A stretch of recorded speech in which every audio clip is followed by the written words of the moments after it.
E estamos de volta com o BBcast, seu podcast de automobilismo e outras nerds. No episódio de hoje vamos falar sobre o final de semana do GP da Áustria. E aqui comigo está a Débora Santos Almeida. Bem-vinda, Débora.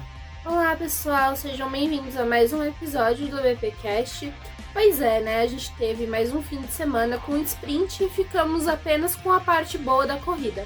Exatamente, eu sou o Rubens GP Neto e hoje vamos falar desse final de semana que foi bem legal, foi um GP até acima das expectativas, mas antes de prosseguirmos, vamos falar aí dos nossos recadinhos do paddock, como sempre, começando pelo nosso querido Oscarteiro, campeonato aí amador de kart, comandado pelo nosso querido Ricardo Bannerman, que neste final de semana vai ter a etapa realizada lá na Granja Viana. Então, se você gosta aí de campeonato de kart, quer também participar de um, compareça, entre em contato com o Ricardo Bannerman, com os carteiros, tá o link nas descrições do podcast, você pode falar com eles para participar também, para acompanhar, e também vai ter transmissão, é só acompanhar pelas redes sociais deles. E você também pode conhecer a nossa campanha de financiamento coletivo e contínuo lá do Apoia-se.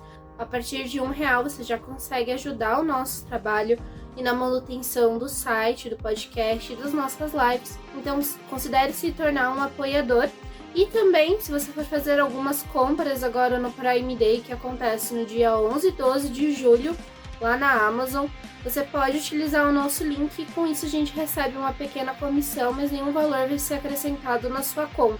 Até os dias 11 e 12 de julho, quando as promoções mais fortes acontecem na Amazon, já vai ter algumas outras promoções acontecendo no site. Então, se você precisa de algum eletrodoméstico ou tá avisando algum livro, fique atento para poder fazer a compra, mas lembrando que essa promoção só vale para quem é membro do Prime, e o benefício de você assinar esse programa da Amazon é também assistir a Amazon Prime Video pelo mesmo valor que você tem esse frete grátis e fazer as suas compras, independente da quantidade de produtos que você comprar durante o mês, você não paga o frete, então também tem esse benefício de utilizar o Amazon Prime.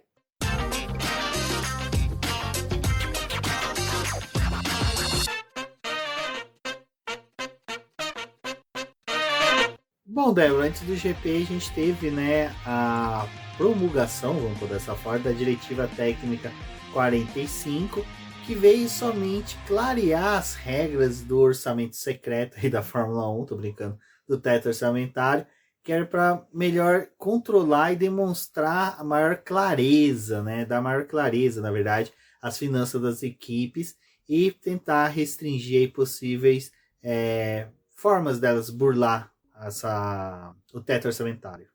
A gente sabe que as equipes têm alguns outros projetos, geralmente os times maiores, como a Ferrari está no WEC, a Red Bull tem o Red Bull Technologies, cada uma das equipes tem alguma coisa que eles conseguem utilizar a tecnologia para poder desenvolver alguns outros projetos. A própria Mercedes, tem a Ineos, e a Ineos está numa competição de barco, talvez o Rubens saiba o nome, agora me fugiu o nome.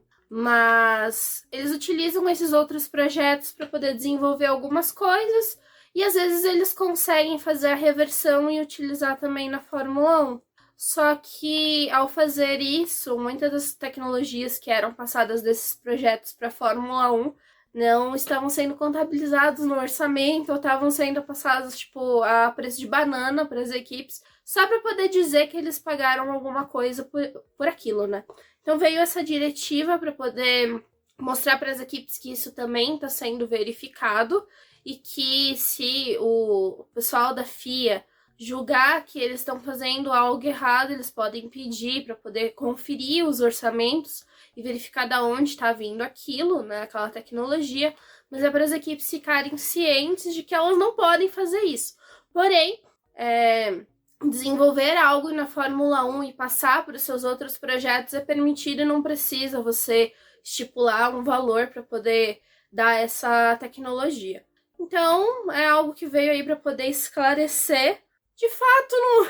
Assim, quando vem algo para poder esclarecer, a gente sabe que as equipes já arrumaram outros meios de tentar burlar, E time grande sempre sabe aonde eles conseguem burlar, o que eles podem extrair, mas é algo que a própria Alpine já tinha alertado o pessoal assim, da Fórmula 1 que estava acontecendo, porque quando teve a entrada do teto orçamentário, as equipes tiveram que se desfazer, entre aspas, de alguns dos seus funcionários. E muitos deles foram designados para outros projetos, então eles criaram algumas outras áreas para que eles não perdessem essas pessoas que tinham algo valioso para a equipe, mas eles colocaram eles em outras funções e quando eles precisavam de algo na Fórmula 1, passavam para essas pessoas: ei, você pode vir aqui e fazer esse negocinho aqui pra gente? Mas você é do outro projeto. E aí, né, essa era uma forma de não perder alguns dos funcionários. Então as equipes sempre dão um jeito de fazer alguma coisa. Exato, até isso daí eu e o Milano debatemos uma live recente.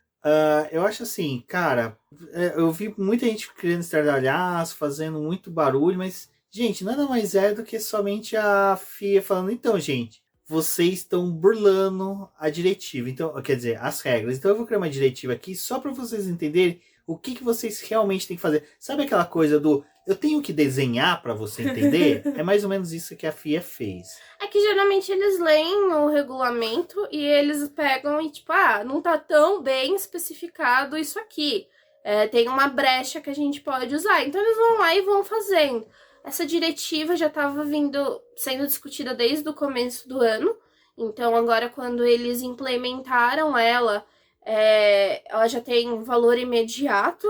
E as contas, a partir de janeiro desse ano, estão sendo fiscalizadas. E é o que eu falei, né? Tipo, eles têm pessoas dentro da FIA que estão designadas a trabalhar com essa parte do orçamento.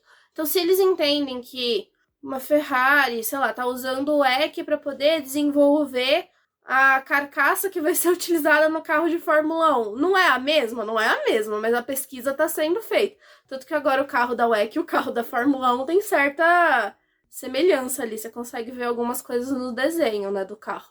Então eles falam, usou a WEC para poder estudar alguma coisa que vocês iam usar na Fórmula 1. Esse dinheiro foi repassado da forma correta? Esse projeto foi testado da forma certa? Não foi. Então eles vão lá e podem pedir, tipo, para poder fiscalizar a fábrica, fiscalizar as finanças da Ferrari. Eu tô dando um exemplo, né, não que isso esteja acontecendo. Mas não tenho informante, né? Não estou trabalhando lá dentro. Se tivesse pra acontecer, a Ferrari tá usando mal as informações da WEC, né? Tá usando muito mal. Ou bem, diga-se de passagem, pelo resultado desse final de semana. Mas é isso, só para poder esclarecer, mas tem o texto lá também no Boletim do Paddock, se você quiser saber mais, ou confira também a live do Rubens, também tá lá no site.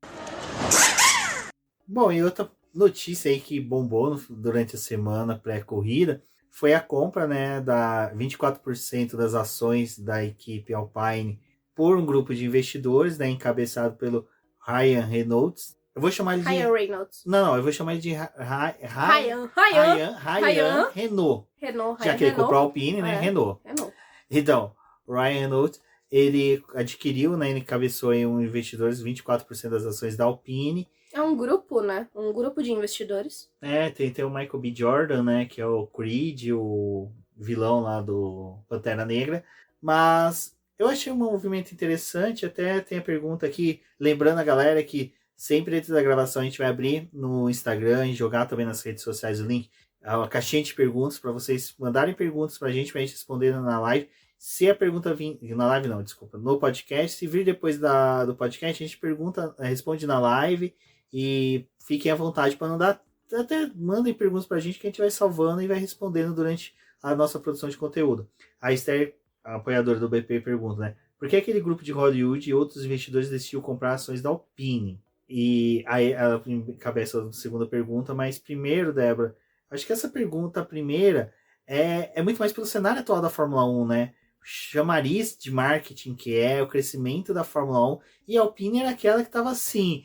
Ela tá pedindo, né? Ela tá com o letreiro. E eu mesmo, várias vezes já falei no BBcast, nas lives, falei, gente, a Renault e a Alpine é uma equipe que eu não vejo ela pertencente da Fórmula 1, porque a Renault, desculpa, ela teve aquele momento com o Alonso dos 2 títulos, mas foi só isso de brilhareco que ela teve.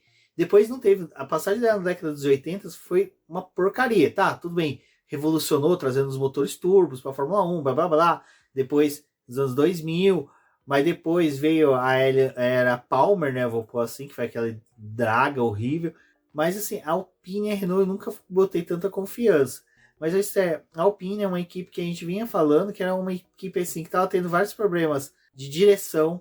Ela é uma equipe que o grupo Renault, né, ele tem participação, na verdade ele praticamente uma estatal francesa, então a entrada de investidores é algo que para a própria França, para a própria Alpine é uma coisa boa. Eles não perdem o comando da equipe, mas também possibilitam mais investimento, mais dinheiro entrando. Então, assim, foi um movimento interessante. E, Esther, até corrigindo aqui, a tua pergunta participa da primeira, e porque a Alpine, dentre outras equipes do grid, é exatamente isso. A Alpine já era uma equipe que vinha aí meio que demonstrando que, olha, queremos investidores, precisamos de mais dinheiro, precisamos crescer, tal, tal, tal. E aquela coisa, né, nos bastidores ali, fora da Fórmula 1, que a gente vê pela TV, as equipes meio que quando tem os GPs, elas ficam entregando ali meio que um panfletinho falando invista em mim, invista em mim, invista em mim. E até um dos motivos da gente ter tantos GPs nos Estados Unidos é esse, GP de Miami, ele não é para quem está assistindo em casa, o GP de Miami é para quem está no paddock negociando. Praticamente a Alpine, ela tá com um letreiro ambulante pedindo patrocinadores, né? Ela tá com, assim, entre todas as equipes do grid, é a que mais sinaliza que precisa de apoio financeiro. Tanto para poder mudar as questões ali do carro e ter mais grana para poder investir, porque é um dos times que a gente tem que lembrar que no próprio ano passado reclamou bastante com relação às viagens que a Fórmula 1 estava fazendo e dos fretes que eles estavam gastando, porque eles estavam, tipo assim, as outras equipes tinham esse montante para poder usar, e não é que por a gente ter um teto orçamentário, a Alpine em si consegue gastar todo aquele valor que é do teto orçamentário, eles ainda estão gastando abaixo. Então, essa coisa de tentar conseguir patrocinadores, de tentar alguém que compre as suas ações, é um movimento para poder conseguir mais dinheiro.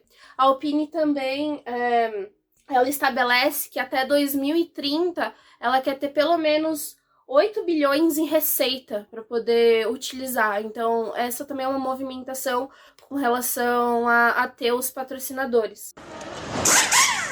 Só que esse grupo de investidores que entrou é só para a parte da Alpine, eles não vão atuar na parte de motores e na fábrica em Very, que a Renault, né, a Alpine tem. Então é mais focado mesmo na equipe de Fórmula 1 e para que eles consigam mais dinheiro para poder trabalhar com o time. Vale também ressaltar que o Ryan, ele se tornou bilionário agora, e um dos pontos altos dele como investidor é o marketing. Ele, até uma das maiores empresas de marketing hoje nos Estados Unidos é dele. Ele justamente tem um sistema lá que eles conseguem fazer uma leitura de mercado e que é muito mais rápido do que o marketing habitual, que é aquele caso em que eles vê um produto, saca o que está sendo feito na hora no mercado, nas redes sociais, e já produz a propaganda. Então é tipo assim, a questão de uma coisa se tornou viral hoje, amanhã cedo já tem uma propaganda pronta, realizada para os produtos deles. Então assim, essa leitura rápida deles fez com que ele se tornasse um bilionário, depois dele ter comprado o Shazam, que era um aplicativo de identificação, ainda é, né? Ele comprou também banco, ele comprou várias empresas, até time de futebol, em que ele, utilizando dessa metodologia de marketing, está conseguindo ganhar muito mais dinheiro do que somente aplicando dinheiro para, vamos supor, para ter um time melhor. Não, ele consegue ter dinheiro trabalhando com marketing e consecutivamente tendo um time melhor. Então ele está fazendo o oposto, em vez de ter um time melhor para poder ganhar dinheiro, não, ele ganha dinheiro primeiro para depois ter um time melhor. E isso para a Alpine é bom, e para nós fãs de Fórmula 1 também é muito bom. Eu acho que também é uma forma de você tentar criar mais raízes da Alpine na Fórmula 1, né? Porque como o Rubens disse, é um time que tem aquela coisa de parecer ser meio volátil. Então quando a gente começou a ver a Alpine esse ano decair, ter todas aquelas perguntas sobre o que estava acontecendo dentro do time, as respostas que não estavam sendo positivas, esse grupo que adquiriu, né, 24% das ações da Alpine, é realmente pensando em conseguir ter uma liberdade para poder atuar dentro do time e fazer essa geração de propaganda, conseguir mais pessoas para poder apoiar a equipe em si, mas também eles veem a Alpine como um time que você consegue salvar de certa forma, né? Que você consegue melhorar ele dentro do mercado da Fórmula 1 e para ele ter uma visibilidade melhor. Então, acho que dentro do cenário das outras equipes, tipo a McLaren, ela tá cheia de patrocinador, mas os patrocinadores dela têm uma outra função dentro da equipe. E a Alpine não, eles estão querendo algo para poder ser mais incisivo dentro do time. Bom, e para finalizar, a Esther mandou outras perguntas. Vai ter durante o PBcast outras perguntas dela, mas ela mandou mais uma agora, que é se essa seria uma chance para o Leclerc, outro piloto, de mudar de equipe e ser campeão. E já vou engatar a segunda, que é ou grande chance do campeonato para Ocon e Gasly. E vou ser sincero, para mim é a última chance de Ocon e Gasly. E sim, para outros pilotos, sim, vai ser uma grande chance. Eu vou ser sincero, eu fico feliz pelo Bortoleto. Eu acho que eu fico feliz, que é o cara assim, que tá vindo assim numa ascensão muito boa, tá vindo da Fórmula 3, provavelmente deve ir pra Fórmula 2. Se for campeão na Fórmula 2, chegar na Fórmula 1, é uma vaga melhor que vai estar disponível. E talvez começar a mirar de fato nos pilotos da base e naqueles que estão sendo preparados pela Alpine, porque hoje a gente não vê muito uma luz para eles.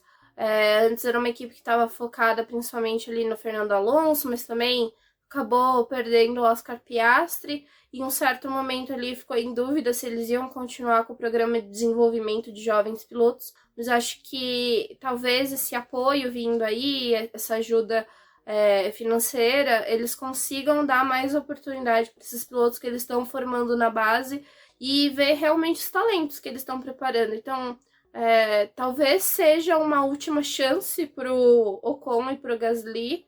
Eles precisam também entregar, mostrar o seu desempenho, ou que merecem ficar nessa vaga, mas talvez num próximo momento, assim, seja um passo da própria Alpine pensar em ter pilotos que tenham um bom nome. Então talvez destinar uma vaga para um piloto que tenha um nome grande dentro da Fórmula 1, ou que seja capaz de chefiar um projeto, e dar oportunidade também para um piloto da base investir nesses talentos. Já o Leclerc eu não acho que migraria para a Alpine. Acho que o Leclerc realmente ficaria na Ferrari. Até, eu acho que assim, dá ainda para dar uma chance para a Ferrari nos próximos 2-3 anos. Ele poderia ser uma luz para o time, mas ele precisa estar preparado para poder encabeçar uma equipe, que é algo que ele não tá agora. Exato. Nitidamente ele não tá. Bom, e uma outra notícia até mesmo sobre o grid da Fórmula 1 aí de investimentos é a Hightech, né? Que é uma equipe da Fórmula 2 que apresentou aí candidatura para participar da Fórmula 1. Não só da Fórmula 2, da Fórmula 3 e da Fórmula 4. Também é uma equipe que já está bem inserida nos campeonatos de base. E ela queria ter uma vaga na Fórmula 1 agora para poder ser a última linha deles em formação de pilotos. E nesse ponto eu acho muito interessante. É um movimento que seria legal chegar na Fórmula 1, uma equipe que não é só ter academia, né? Ela também é formadora de pilotos. Acho que seria bem legal. Acho que é uma coisa que tá faltando. Uma coisa que eu sempre esperei o movimento da Carlin, da Prema. Eu sempre esperei dessas duas, mas é aquela coisa, né? Se elas não fazem esse movimento, é porque alguma coisa tem. Porque a Carlin, a gente já viu até ela participar da Fórmula E, já viu participar da Fórmula Indy. A Carlin, ela tinha parceria, se não me engano. A Débora fez uma Carlin, se não me engano, ela tinha com uma das equipes. Ela não era tipo equipe Carlin, era uma Renault Carlin, alguma coisa assim. Não me recordo qual, mas tinha. Por favor, não vou me fazer de louco agora. Eu não lembro. Mas eu acho que é isso, né, Débora? É legal ver que tem equipes ali da Andretti interessadas a adentrar na Fórmula 1. Agora tá na movimentação de, nos próximos dias, assim, nas próximas 2 semanas, provavelmente a FIA fazer a divulgação das equipes que tentaram se candidatar, o que eles já analisaram das propostas, mas a Ritec foi uma das que já colocou aí, né, suas asinhas, dizendo que de fato tem o desejo de entrar na Fórmula 1. Já era algo esperado dentro dos burburinhos que estavam tendo aí, girando esse assunto, mas a Ritec, ela quer dar esse passo maior, então ela veio aí mostrando que ela tem dinheiro, que ela tem investidores, que ela quer participar realmente da categoria, mas tem toda aquela outra coisa nos bastidores da Fórmula 1, da categoria não querendo ninguém de jeito nenhum, não quer que entre outra equipe, mas a FIA já disse que se as equipes que se candidatarem as vagas para poder entrar na Fórmula 1, que são mais 2, tiverem a capacidade, provarem o seu valor para a categoria e conseguirem mostrar que tem uma estrutura e vão agregar a Fórmula 1, eles têm que aceitar. Porque se eles abriram um processo de candidatura para que isso acontecesse, se um time tiver cumprindo todos os requisitos, eles não podem simplesmente barrar agora e falar, não, agora a gente não quer porque a categoria não quer vocês. Isso é algo que vai ser discutido muito nos próximos anos, principalmente se tiver a confirmação da entrada de outras 2 equipes. A gente sabe que os times da Fórmula 1 vão dar uma chorada aí, vão pedir algum benefício. Então ela está dizendo que no próximo Pacto de Concórdia, né, que vai ser fechado, eles estão querendo pedir uma taxa ainda muito maior do que a que é cobrada hoje para que se entre na Fórmula 1. Então isso também vai ser algo que, se outro time decidir entrar, será que ele vai querer pagar esse outro valor absurdo que os times estão pedindo? Vamos ver o que acontece. Eu acho que assim, não, pode aumentar a taxa. Para quantos? 1 bilhão, né? Não, eu acho que tinha que chegar assim e falar assim, não, beleza, é 1 bilhão, mas quem tá aqui hoje vai ter que complementar esse valor. Aí vamos ver se eles vão querer. Também, né? Vamos ver se eles vão querer. Vocês vão ter que complementar esse valor, ponto. Não, a gente cobra dos demais, mas só que vocês vão ter que complementar. Aí vamos ver se eles vão querer aprovar mesmo. Porque é fácil querer exigir de quem vai entrar quando você não tem que tirar do seu bolso, quando você já tá lá dentro, né? Isso é o famoso joia de clube, né? Não, vamos aumentar a joia do clube, porque tá chegando aqui agora os assalariados, sabe? Aquela galera que era mais, tipo, almofadinha de clube. Então, é complicado isso. Bom, a gente, antes de entrar no final de semana da Fórmula 1, precisamos comentar da notícia que acabou tomando o sábado, né? E, antes de tudo, a gente sabe que é uma notícia triste e a gente deseja o melhor para a família agora, que possa ter o seu coração confortado, né? Porém, tivemos o anúncio da morte do piloto Dilano von Hoff. Ele era piloto da Freca, estava no seu 2º ano disputando a categoria. E durante a segunda corrida da Freca, que foi realizada no circuito de Spa-Francorchamps, estava chovendo bastante. E logo no final da corrida, quando faltava assim, menos de 2 minutos para a prova acabar, a direção optou por fazer uma largada para poder terminar a corrida em bandeira verde, mas ficou nítido que não tinha como isso acontecer, estava chovendo bastante, os carros estavam levantando muito spray, mas a direção de prova achou que era prudente fazer algo desse tipo. E ali na reta Kemmel, o piloto que era holandês acabou perdendo o controle do carro e foi atingido por um outro carro. Foi uma batida em T bem forte. O segundo piloto, que estava logo atrás do primeiro colocado, já tinha perdido o carro um pouco antes e o acidente do Dilano aconteceu logo depois e ele acabou falecendo. E aí a gente entra naquela discussão de, principalmente, se as categorias de base devem correr no circuito de Spa-Francorchamps e a conduta da direção de prova de achar que é prudente você fazer uma largada com pilotos que são novos, ainda um pouco inexperientes, porque eles estão numa categoria de base, então eles não têm o conhecimento de um piloto de Fórmula 1. E achar prudente fazer uma largada quando não tinha condição, só para você ter o show, né? Ter novamente o espetáculo, e foi... pagou-se com uma vida, né, Rubens? Exato. O meu problema com situações assim é sempre o primeiro julgamento contra a pista, né? Infelizmente, a gente sabe que Spa-Francorchamps é uma pista perigosa, é uma pista terrível para quando se está chovendo, que infelizmente não é só a Fórmula 1 que sofre com spray, qualquer categoria de carros em que as rodas ficam expostas, realmente vai ter um spray muito alto, mesmo em carros GTs, protótipos, a gente viu em Le Mans esse problema. Mas eu acho que assim, sempre é aquela coisa, respirar, ser o momento de luto de todos, de fãs, de pessoal do esporte, e depois entrar no debate do que deve ser mudado. Uhum. Eu acho que quando a gente fez o BBcast, que teve o final de semana lá do falecimento do Hubert, também com o acidente do Norris, a gente falou bastante sobre isso aqui.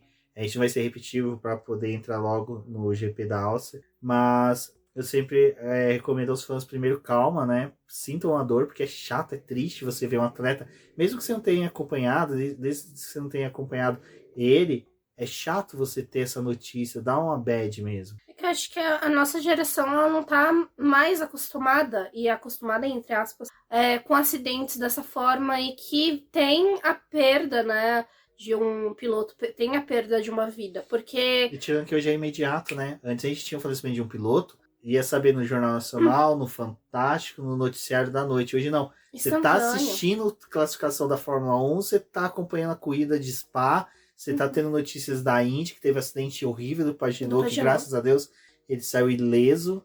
Mas é uma das coisas que eu e o Rubens estávamos conversando quando teve a notícia, é que eu acho que não é seguro para as categorias de base correr. Na situação que tinha na pista, não era seguro prosseguir com a corrida da forma como eles optaram em fazer.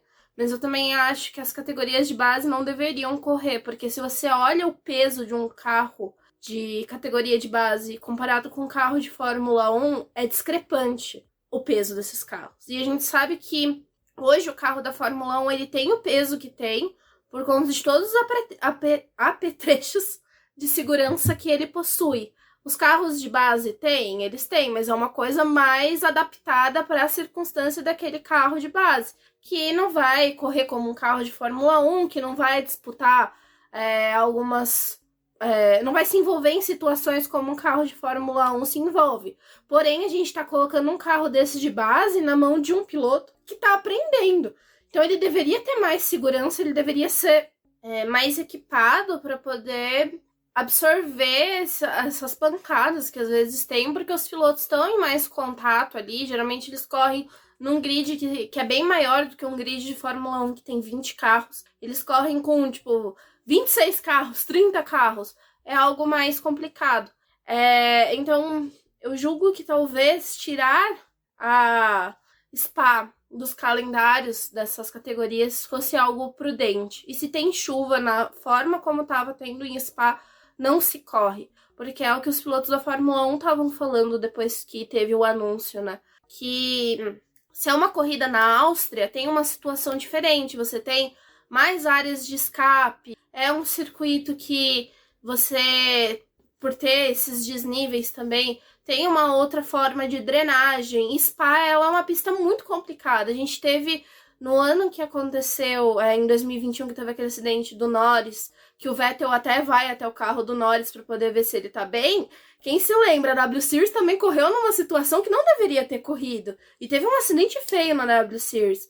Mas da forma como o acidente aconteceu, nada ocorreu com as meninas que estavam envolvidas no acidente, mas poderia ter acontecido. Então eu acho que é mais a discussão de saber quais categorias devem correr nesse circuito. Não acho que tem que tirar ele do calendário. É um circuito que é importante para a Fórmula 1 e para a formação dos pilotos, mas no máximo eu deixaria correr uma Fórmula 2, porque é um carro um pouco mais pesado, um pouco melhor equipado, ainda assim com ressalvas. Numa situação como tava aquela, não tem como dar bandeira verde, não tinha como aqueles pilotos estarem em pista. Chuva, um piso molhado, esquece. Até a Fórmula 1 é arriscado, até arriscado. Carros da WEC é arriscado. Sendo que, salvo engano, no mesmo final de semana estava acontecendo a 24 horas de Spa, teve acidentes feios também, mas só que são carros GTs, mais robustos, que resistem mais. E tá tendo toda aquela discussão de mantém manta térmica, tira manta térmica, categorias de base, a infraestrutura nesse sentido é muito mais precária do que em corridas da Fórmula 1, sabe? A gente tem que ver que o mundo é completamente diferente quando você tá numa categoria de base. E aí você, às vezes, cobra prudência dos pilotos, mas, você deu bandeira verde, sabe? Eles estão ali para poder disputar. E estavam tentando fugir do spray dos outros carros. É óbvio que um acidente poderia acontecer. Pra que tentar terminar sempre a corrida em bandeira verde? Você tem que dar o show, o espetáculo para todo mundo quando você tá sendo completamente responsável. Então, eu espero que tenha uma investigação séria com relação a esse acidente e que medidas sejam tomadas mesmo e que comecem a cobrar cada vez mais da direção de prova, independente da categoria que seja, e da própria FIA, de tomar medidas e que você comece a também estipular ali para os promotores do evento, em situações como essa, não tem como ter uma corrida, gente. poupe as categorias de base, sabe? Não precisa disso. Exatamente, pessoal. Então, fica nossos pêsames para a família do Dilano, para os amigos, e que todos sejam confortados nos próximos dias aí, porque é uma dureza. Bom, Débora, muitas equipes tiveram que retardar a introdução, né, de novas atualizações do carro em decorrência do cancelamento do GP da Emília-Romagna.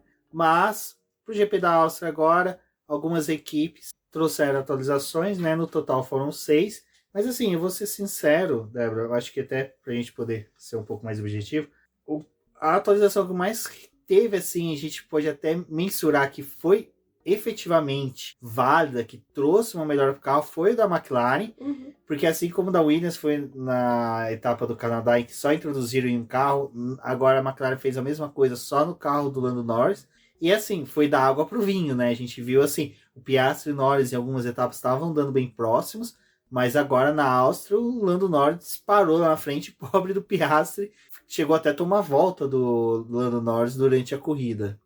Exatamente. A gente teve essa opção na McLaren pelas próximas 2 corridas, né? Agora o GP de Silverstone na Inglaterra e a corrida na Hungria, a McLaren vai trazer mais peças que fazem parte dessa super atualização que eles estão dando no carro. E o Oscar Piastri vai receber atualização nessa próxima corrida. Mas eles colocaram no carro do Lando para poder já avaliar. É algo que eles estão tentando correr, então por isso que essa atualização veio picadinha aí, mas já foi uma introdução de um grande pacote. Mudou a parte da carroceria do carro, mudou o sidepod. Eles estão tentando buscar performance, mas é uma mudança mais aerodinâmica, voltado para essa aerodinâmica do carro, que estava bem comprometida. E é o que você disse, Rubens, foi muito efetiva no carro do Lando, mas a McLaren ainda tá com aquele pezinho atrás, porque eles sabem que essa pista também, o Lando costuma andar muito bem, né? Então eles julgam que a atualização foi muito boa, foi promissora para o carro, mas tem um pouquinho do dedo do Lando, então eles vão esperar a Inglaterra para poder avaliar o carro de novo. E foi algo importante porque a McLaren meio que não casou com as atualizações dos outros times, então deu um salto. Mas eles também estão naquela expectativa de que, assim que a Aston Martin, Mercedes, a Alpine também traga outras atualizações, vai melhorar o carro deles também, e aí as coisas voltam a ficar mais equilibradas. Só que foi muito importante para eles derrotar a Mercedes e a Aston Martin, e também a gente tem que lembrar que esse circuito não foi muito favorável, não foi aquela coisa que a Mercedes e a Aston Martin esperavam. Bom, e sobre a sexta-feira, né, Débora? O único treino livre que tivemos, liderado por Max Verstappen, o que a gente viu foi só os pilotos testando mesmo, médios e duros, médios e macios, na verdade, para poder saber. E duros. E duros, desculpa. Macio só no finalzinho. Só no finalzinho, né, para poder ver como é que era a volta rápida. Mas não teve muita coisa conclusiva, só realmente ali só para constar. Treino para poder ver como os carros estavam operando, estabelecer a configuração para o restante do fim de semana, porque tinham 2 classificações para ser realizada, né? Mais 2 corridas. A Ferrari também levou atualizações importantes para o fim de semana, então eles precisavam fazer essa verificação do carro. Só que foi aquele treino livre mais dinâmico. A sexta-feira era aquele dia que eles esperavam pista seca, então precisavam fazer todas as avaliações que eram necessárias. E ainda teve aquela coisa de será que chove, será que não chove? Enfim, foi mais isso porque já na tarde tinha classificação para poder definir o grid de largada do domingo. Bom, e na sexta-feira também na parte da tarde, né? A gente teve a classificação aí para o GP, enfim, né? Uma coisa meio bagunçada, até o Lewis Hamilton não falou, gente, isso daqui era para o quê? Para sprint, classificação para corrida? Eu ainda acho que a minha ideia deveria ser aplicada. Qual que é a sua ideia? A minha ideia é classifica na sexta-feira para sprint, corre a sprint de manhã e classifica à tarde para a corrida que vai ser no domingo. Pô, cara, 2 classificações em 2 corridas? Ah, não. Faz casadinho, melhor. A classificação eu não cheguei a assistir, eu acompanhei pela live do Chris do Rock and Race, até recomendo bastante quando vai ter assim, normalmente eu tweeto, mando nos grupos, porque acho muito legal a dinâmica que ele faz na live. E aí uma coisa que eu surpreendi realmente foi, né, negócio de voltas deletadas. E até teve, né, a pergunta do Salaf aqui, inaugurando a participação do nosso Gabriel Salaf, perguntando se o podcast também teve voltas deletadas. Sim, teve, inúmeras. A gente aqui fica gravando, vai e volta, apaga o que já falou. É porque a gente tá com uma gripe lascada, já tem alguns dias, e aí tem que parar pra poder tossir, pra poder respirar. Exato. Os meus vídeos do TikTok estão ótimos, porque eu termino de gravar e preciso de um balão de oxigênio. Exato.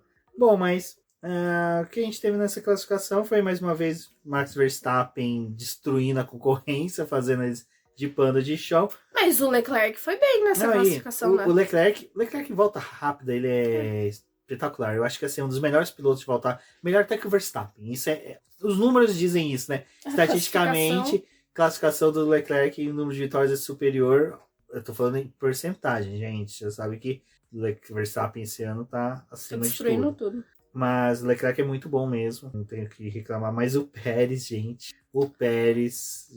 Que... Nossa, foi muito engraçado. Só faltava colocar, tipo, sabe, o tambor do Chaves, assim, nas curvas, pra impedir o Pérez de poder extravasar as curvas. O engenheiro dele dá pistolaço no rádio e falou, pelo amor de Deus, faz uma volta dentro da pista. E aí ele não fez. E aí foi quicado no Q1. Não, no Q2. Q2? É, no Q1 foi o Hamilton, né? Não, o Hamilton... Nossa, gente, pra você ver ruim de duas classificações no final, foi pra sprint que ele foi quicado. Na sprint que... Mas a Mercedes já não tava bem, né? A Mercedes tá esperando por aparelhos. Não, no Q2 foi o Pérez e o Russell, né? O Russell.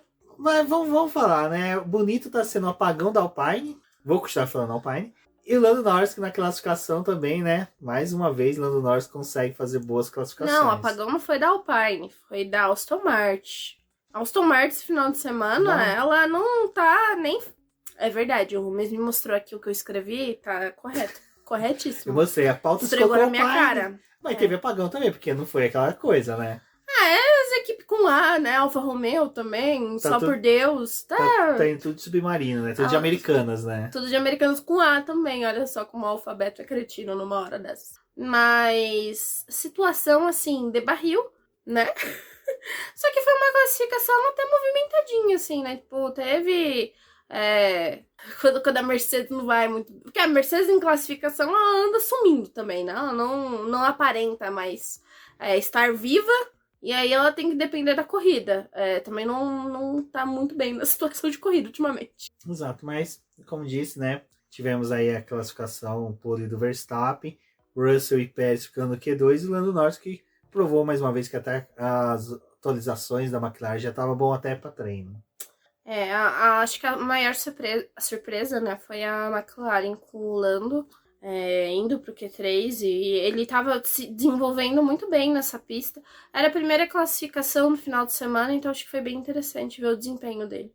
E no sábado foi um final de semana, dedicado só a sprint, né? Classificação e já a sprint na parte da tarde. A sprint, gente, a classificação, né? No caso, foi com uma chuva que bagunçou. Foi nesse ponto, assim, o sábado foi bem legal, porque foi realmente como se fosse um final de semana à parte do que foi a corrida da Áustria, né? Porque foi chuva de manhã e chuva à tarde, o que deu uma dinâmica muito diferente para tudo que a gente viria até no domingo, né? Eles estavam, quando teve a classificação, a pista estava meio úmida, então ficou aquela indecisão de qual pneu que era melhor.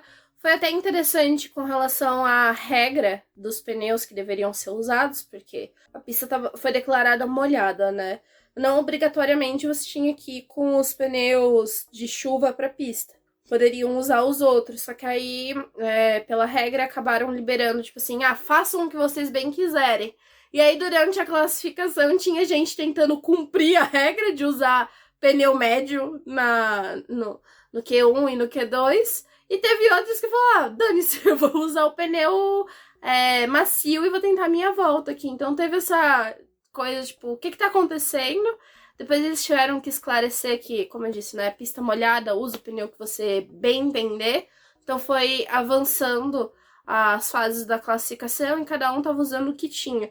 E antes do início da definição ali do grid para sprint, o próprio Carlos Sainz estava apreensivo, porque a Ferrari não tinha deixado o pneu macio para ele novo que fosse usado no Q3. Então ele tava naquela incerteza se ele avançasse pro Q3, se ele ia ter pneu para poder usar, e se tivesse situação de chuva, ele poderia trabalhar com um pneu de chuva normal. E aí ele chega até o Q3 e vai usar pneu médio mesmo. Parabéns, Carlos. E no final da classificação, né, pole do Verstappen, outra pole. Outra pole. Mas a gente teve, né, o Lewis Hamilton eliminado no Q1, no SQ1. SQ1. Não vai ser nos infernos. O Russell não passa na segunda fase, porque, coitado, né, o carro deu problema, também foi de americano, foi de submarino, no caso. E o Pérez faz o segundo lugar e o Lando Norris P3, né? Lando Norris, esse é o problema da atualização ter vindo para a Áustria. Você não sabe se a atualização foi boa ou se é o reflexo do Norris, que sempre andou bem na Áustria, né? Na verdade, essas pistas que são mais rápidas, o Lando Norris sempre se deu bem, né? Então, assim, realmente fica aí também pra gente saber na Silverstone, que também é uma pista rápida, saber se o Lando Norris vai se dar bem ou não, mas vamos aguardar. E também vale o destaque, né? A dupla da Haas que foi para o Q3, né? A dupla da Haas. Os dois carros. Renderam, né? A Haas esse final de semana esteve bem. Na verdade, a Haas a gente tá percebendo, porque assim, já teve outros finais de semana com chuva também, né? Que eles conseguem render mais quando a pista tá fria e úmida. Eles tiram algo ali dos carros que os outros não conseguem, eles fazem essas coisas. Mas é um destaque da Haas, né? Eu acho que é uma coisa que é muito válida. Na sprint mesmo, quando teve a corrida, ali no início, em que eles estavam com os pneus de chuva, a Haas estava funcionando. Só que depois que começou a secar a pista e teve toda aquela movimentação de alguns trocarem para pneu de pista seca, aí o desempenho da Haas realmente acaba caindo. Aí que fica engraçado, né? Tem hora que eu penso, se a Haas tivesse dois bons pilotos mesmo, né? Ou tivesse a chance até de desenvolver melhor em atualizações do carro, o que ela não poderia entregar? Porque a Haas, ela é uma equipe que ela não é que nem tipo a Alfa Romeo ou tipo a Williams, que demora muito para ter, sabe, uma evolução. Ela tem o pico, aí a gente cai, e até durante a corrida. Tudo bem que a Williams, agora a gente vai até comentar, o álbum fez também mais um final de semana excelente, mais um final de semana com humor da língua, né, com o álbum, mas assim, eu acho que a Haas seria interessante a gente ver isso que a gente comentou agora há pouco da Alpine, né, que recebeu um grupo de investidores. O que seria a Haas com um grupo de investidores também aplicando dinheiro para desenvolvimento de peça e trocar o Gunter, que para mais uma vez eu ressalto, já deu na Haas. Tá tendo até a discussão, né, se a Alfa Romeo vai ser a patrocinadora da Haas no próximo ano. Tem a chance disso acontecer, da Alfa Romeo permanecer no grid da Fórmula 1, só que com a Haas, eles vão encerrar o contrato com a Sauber, porque a Sauber já decidiu que vai ter vai ser a equipe que vai servir de entrada para a Audi. Então a Alfa Romeo decidiu sair da Fórmula 1, mas ela ainda quer continuar. Então eles devem talvez pegar a Haas para poder apoiar o time. E a Alfa Romeo, ela é bem interessante assim em troca de tecnologia. Ela geralmente usa a equipe para poder desenvolver coisas para os carros dela de fora. Então, na época que tava o Kimi ali, o Giovinazzi, eles ajudaram a desenvolver o carro, né? A Giulia, que é da Alfa Romeo. E eles buscam isso, ter essa troca com o time, não é só vir como um patrocínio. Às vezes eles, como foi com a Alfa Romeo, né? Eles entraram como um patrocínio e depois eles estenderam para uma parceria técnica. Isso pode acontecer com a Haas, mas é um movimento mais interessante porque a própria Haas está tendo um suporte maior da Ferrari. Então se você vem com a Alfa Romeo, ele quer tudo italiano, tirando a Haas, que é uma americana, pode funcionar. A Ferrari ainda ia permitir ele estar dentro da fábrica, né? Vamos ver, né? Eu acho que tem um ganho aí para as pessoas. Não, sim. E até é legal que eu quicaria Magnussen, entraria até o Rocher. Salvo engano, já tem ponto suficiente para superlicença. O coitado do Theo, não sabemos se vem aí, né? Porque ele também tá indo de americanas. Exato. Bom, e agora vamos para a sprint, né, Débora? Que a sprint, assim, foi sensacional. Foi o que eu disse, né? A gente só fica com a parte boa da corrida, que é o início. Não, a sprint eu concordo com o Gabriel Lima, mas eu acrescento, sprint só é boa em pista curta e quando chove, e eu acrescento, mas daí entra em pista curta, Interlagos, né? Então, sprint só funciona em Interlagos e pra mim, sem zoeira. Mas Interlagos é pouco maior, né, que a Austin. Não, exato, mas eu colocaria assim, Eu acho que a sprint, eles tinham que focar mesmo nessas pistas curtinhas mesmo, não? Agora Spa, cara, eu tô muito curioso pra ver o que vai ser uma sprint em Spa, gente. Esse é um fim de semana que eu vou tirar, assim, pra poder comer minha pipoca e... É a corrida antes das férias, né? Menina. Exato. Que coisa. Bom, e aí a gente teve a largada, né? Aquela largata. Largata. Foi uma largata. Foi uma largata mesmo, que o Bottas fez uma largata, né? Que ficou segurando o trenzinho. Uma largata. Mas mas antes, vale lembrar que teve o Leclerc que foi punido porque atrapalhou o Oscar Piastri. Apesar que assim, ele atrapalhou, mas não seria muita coisa. Ele ajudou muito. O Piastri não ia fazer muita coisa ali, não. Mas não enfim. é como se o Piastri fosse andar com o Norris. Exato, mas atrapalhou. E aí, mais uma vez, garoteada, né? De equipe que não avisa tudo. Ai, gente, não precisando conversar com o pessoal da NASCAR. Exatamente. Mas, voltando pra largada, teve largada excelente. Ai, foi ótima essa largada. Eu queria falar sobre os pneus ali. Que tá todo mundo de pneu intermediário e a Alfa Romeo teve, assim, uma confiança de mandar o Bottas com o pneu médio. Com a pista molhada. Vai aí, gato. Boa sorte. Aí, óbvio, né, ele completou uma volta sofrendo, que é um jovem sofredor, e aí voltou pros boxes pra poder colocar o bendito pneu correto, que ele deveria já estar desde o começo. A Alfa Romeo, assim como a Ferrari, tem um brilhantismo às vezes. Não, a bunda do Bottas tem mais grip no molhado do que o pneu intermediário. Pneu médio, mas intermediário também. Bela bunda, diga-se. Ele tava que nem a Fernanda Souza, não me lembro agora a atriz, que foi naquele programa do Porchat que ela falou que ela viaja de avião e ela usa os dedinhos do pé pra poder grudar ali no avião, como se ela estivesse segurando o avião com os dedinhos do pé dela. O Bottas, eles usaram isso, o bumbum dele pra poder segurar o carro na pista, porque não tinha condição, dona Alfa Romeo. Mas com a largada com pneus intermediários, a pista foi se secando, mas vale lembrar, voltando para a largada, que a Débora me cortou por causa da bunda do Bottas, não digo do pneu do Bottas, que, cara, aquele momento eu falei, cara, agora o Norris vai se consagrar, velho, ele vai ser P2, porque não tem como você sonhar com P1, né? Tem o Verstappen na pista. Ele vai ser P2 e de repente do nada, Pérez e Verstappen começam a trocar elogios, né? Entre as duas damas ali brigando. O que me acontece? Engarrafa, Lando Norris, o carro fala assim, eu não entendo porque você quer ser tão rápido nessa pista. Dá um anti-stall, e aí o que acontece? Lando Norris cai, né? Cai lá pra fim do grid. Não, mas ele vai cair, não chega a cair pro fim do grid, mas ele dá bela uma caída. É pra você é fim do grid, né? Saiu da posição de largada, pra mim é fim do grid. Ai, gente, foi muito engraçado o carro do Lando desistindo. Não, eu tô tocando a flautinha, né? Ai, não, o Lando, ele tentou ali, aí o carro falou, não, você não é rápido o suficiente pra isso. Posso falar? Pra uma sprint foi bom.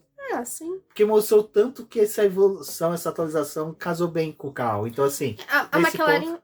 Pode falar. Não, é que a McLaren, ela ressaltou depois que a sprint terminou, que... É que, assim, anti-stall pode acontecer em várias situações, e na Áustria é muito mais comum desse problema acontecer nos carros. E, tipo, pra eles foi até algo bem-vindo ter acontecido na sprint, porque tinham menos pontos em jogo e eles tinham mais tempo até a corrida do domingo para poder estudar o carro e o que tinha acontecido.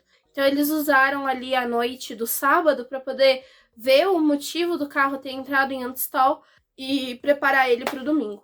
Exato. Bom, e aí, como a gente falou, não estava chovendo, a pista começou molhada, foi secando. Aí o Russell foi fazer o pit stop. Aí eu falei assim, bom, é boi de piranha, né? Vai que nem boi de piranha. Se deu certo, todo mundo começa a correr atrás.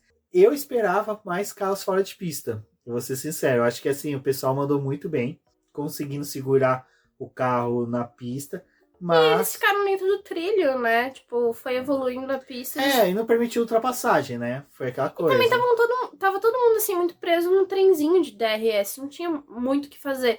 Mas a corrida do Russell, o momento que ele escolhe fazer a parada e substituir os pneus, foi crucial, porque os outros que foram fazendo depois, as paradas não foram tão efetivas.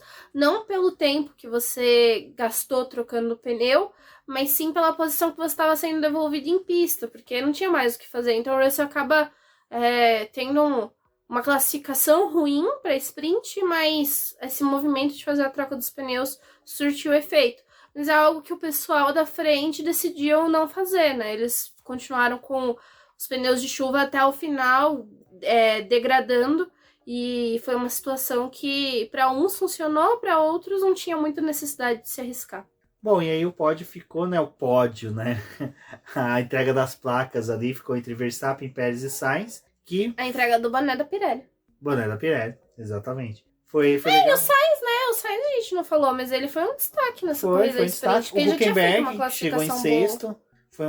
Foi uma corrida boa do Hülkenberg. Porque é aquela coisa, né? Enquanto que o pneu tá rendendo ali dos carros movidos a motor Ferrari, o pneu tá entregando, tá tudo bem. Porque o Hülkenberg também se classificou bem pra corrida. E depois a gente foi ver caindo até abandonar, né? Mas esses stint curto, o carro da Haas se dá bem. Porque ela pode consumir o pneu da melhor forma possível.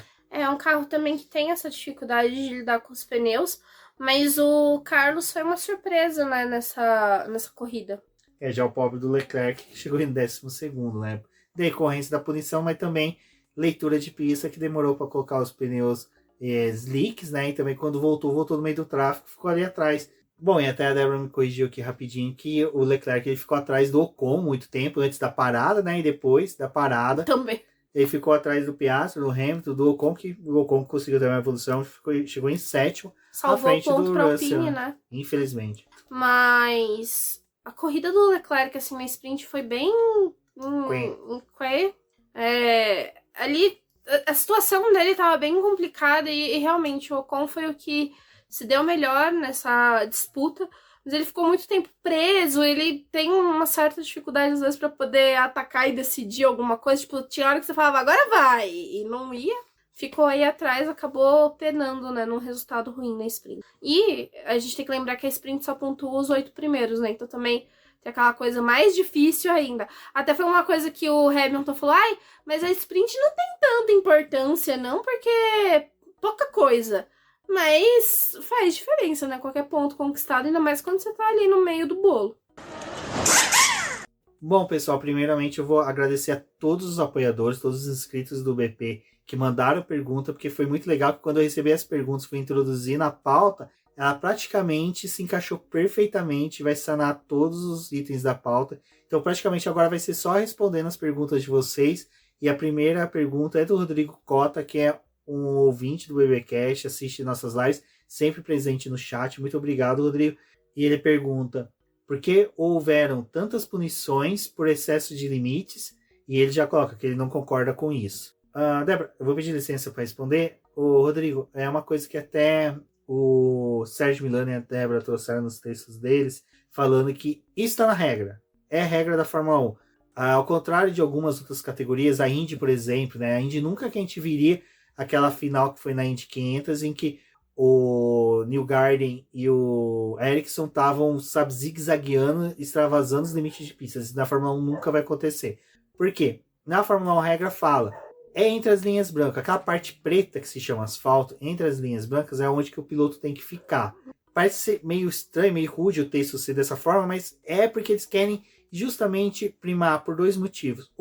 Nenhum piloto tem vantagem duradoura comparado com o outro, ou seja, extravasar e ganhar tempo de condução, ganhar tempo mais rápido comparado com o outro que seguir as regras, e também por item de segurança. O piloto sai da pista e corre o risco de colocar o pneu no lugar sujo e rodar, bater. Então é realmente uma questão de segurança. E a zebra não é considerado pista, zebra é uma coisa extra pista. Exatamente. Então assim, a gente fala, aí até eu vi um pessoal falando, mas aí brota, né, aquela galera que fala, mas na época do Senna, cara... Na época do Senna era outra coisa. Gente. Outra coisa, o Senna com esse carro de hoje, talvez nem faria um terço que qualquer outro piloto faria. Então assim, é difícil comparar essas questões. Só pra poder contextualizar, porque vai que alguém escuta... Quer dizer, sempre tem gente que escuta o podcast tempos depois. Então, pra poder lembrar o que aconteceu, a gente teve a corrida, o GP da Áustria, a prova principal, e depois que ela terminou, 8 pilotos foram punidos por questões dos limites de pista. Exato. E nisso cai na pergunta da Julia Vietti, também ouvinte, apoiadora do Boletim do Paddock, em que ela manda que se o apelo da Aston Martin, jogada de mestre, ou uma grande pau na cozices deles. assim, eu vou responder com o que eu disse no vídeo que eu gravei pro BP lá no TikTok. Eu acho que foi uma jogada de mestre, porque eu gosto muito dessa coisa de encheção de saco de equipe com protesto. Porque faz parte do jogo, faz parte. Então, eles estavam identificando ali que tinha uma falha, que a FIA não estava dando conta de verificar todos os limites de pista. A corrida ia acabar, provavelmente ia ficar naquele, tá bom, né? A gente fez o nosso trabalho, vamos todo mundo embora. Tem corrida na próxima semana. E aí vem a Aston Martin com aquela coisa, tipo, então, o trabalho de vocês não tá bem feito. Tem várias voltas pra vocês analisarem e a gente quer saber se tem pessoas aí que não foram punidas e que deveriam.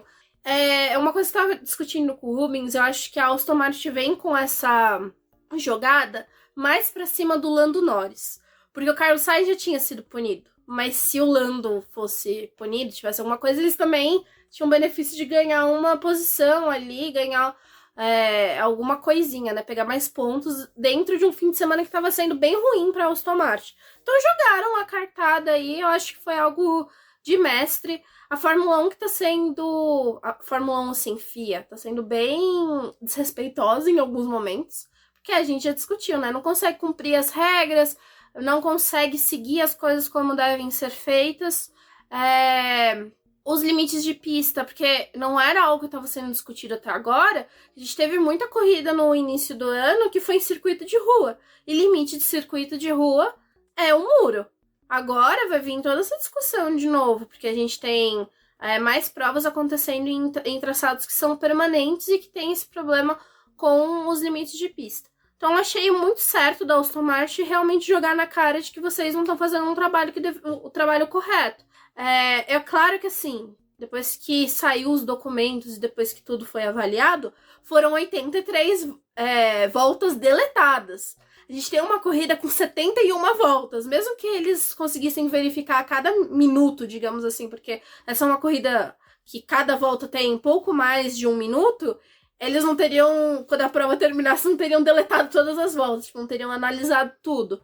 Então, realmente faltou uma força-tarefa. Só que o problema a FIA também já tem um tempinho aí, principalmente no Canadá, que eles falaram, mas a gente tem mais pessoas para poder verificar pontos chaves da pista, para poder saber se tá tendo piloto que tá extravasando o limite de pista, tem mais câmeras, tem mais coisas pra gente poder analisar, mas foram mais focados em punir alguns pilotos porque tava tendo reclamações de outros e esqueceram outros pilotos. Então, assim, achei prudente da Aston Martin jogar isso na cara deles. Não, é tão prudente porque, assim, a solução para extravasar limite de pista é um sistema eletrônico, em que o piloto extravasou, apitou, acabou, é eletrônico que nem a largada, queimou, já tem um aviso lá. No olhômetro, fica muito subjetivo. Ainda mais curvatura de pneu. Você já vê várias pessoas que nem curvatura da bola, quando a bola tá em cima da linha ou não. É a mesma coisa. Então, assim, enquanto que a Fórmula 1 não criar um sistema eletrônico que dedure os pilotos, não seja outro piloto dedurando, né? Eu acho que não vai ser tão efetiva essa discussão dos limites de pista. E tem um circuito que dá pra você... Mas é que é um aparato, assim, material... físico, né, não pessoa, que é algo que eu acho que é meio difícil de você implementar em todos os circuitos. E tem aquela coisa, tem ano que você corre ali, tem ano que você não corre, já tô pensando em fazer rodízio com pista, então tem essa coisa. Aí vem sendo discutido, mas colocar barreiras como, tipo, grama, vários circuitos estão parando de usar a brita, mas colocar a brita, já estão pensando em botar aqueles salsichões para poder... o piloto passa, danifica o carro, mas todos esses sistemas são perigosos. O Pagenot esse final de semana só não aconteceu nada mais com ele, porque o carro da Indy é seguro, mas também foi numa dessa de extravasar limites de pista que o carro dele dançou. Pegou na grama, e ele foi quicando na brita, né? Então, perigosíssimo também. Aí no documento que foi disponibilizado depois, né, os comissários falaram, mas vocês precisam ter mecanismos para poder melhorar essa questão dos limites de pista, mas quais? Exato, até falha minha, eu devia ter entrado na pergunta, que é da Esther, que ela falou exatamente isso, né, quais que eram as opiniões da gente sobre tanto punição, né, na alça, a gente já comentou sobre isso, e o que poderia ser feito para minimizar a demora nas análises. Minimizar a demora da análise externa, contratação de pessoa. Ou realmente colocar os aparatos em todo o circuito. Tipo, essas imediato, né? Essas curvas são chaves, essas aqui que a gente vai realmente cobrar o limite de pista até o sensor. O sensor, isso, faltou a palavra. O sensor que já detecta logo de uma vez, porque se for só no olhômetro, você corre o risco de perder algumas coisas que estão acontecendo na pista. E também eu queria dar uma palavrinha sobre uma coisa que eu achei ruim, porque foi discutido depois, mas acabou a corrida, ninguém sabia se ia ter mais punição ou não, ninguém tava falando sobre verificar nada. Eles deveriam ter feito algo que eles fizeram na Fórmula 2 esse fim de semana. A corrida estava tão tumultuada na Fórmula 2, estava tendo vários incidentes na pista de choque entre os pilotos, que chegou uma hora que tipo, era humanamente impossível você analisar tudo o que estava acontecendo, porque você não ia estar acompanhando de fato a corrida. E aí eles deram um aviso tipo,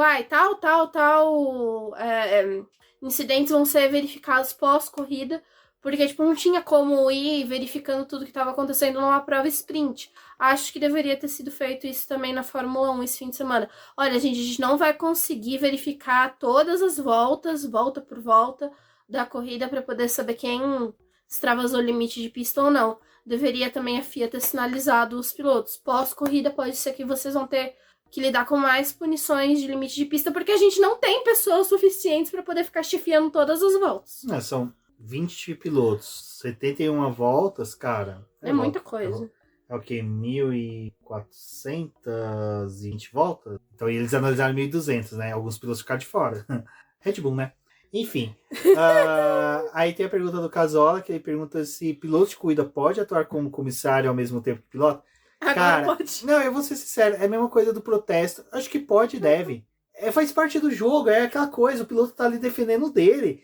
Pô, e ainda mais, assim, vale lembrar que o Lando Norris conquistou o primeiro pódio dele justamente com a punição do Hamilton, e que a equipe falou pra ele, Hamilton foi punido, acelera no máximo que você pode para poder chegar ao pódio.